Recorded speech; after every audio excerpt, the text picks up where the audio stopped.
Kamusta mga kabasketbolista?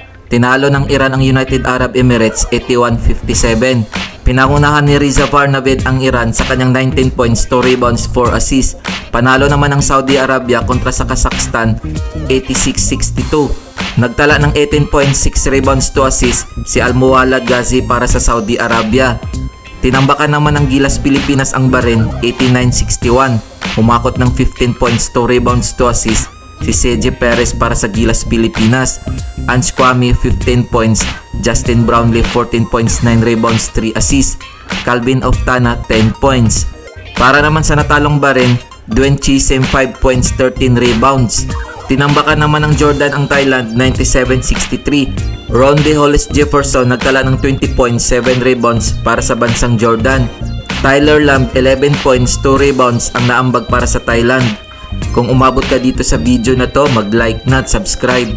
Pinataob naman ng Japan ng Qatar 95-63. Tinambakan din ng South Korea ang Indonesia 95-55. Nagtala ng 12 points, 9 rebounds, 3 assists si Ragona ng South Korea. Tinalo din ng China ang Mongolia 89-50. Panalo naman ng Chinese Taipei kontra sa Hong Kong 81-62.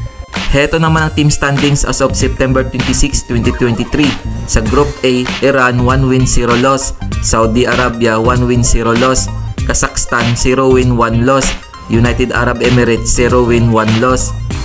Group B, China 1 win 0 loss, Chinese Taipei 1 win 0 loss, Hong Kong 0 win 1 loss, Mongolia 0 win 1 loss. Group C, Philippines 1 win 0 loss, Jordan 1 win 0 loss, Bahrain 0 win 1 loss, Thailand 0 win 1 loss.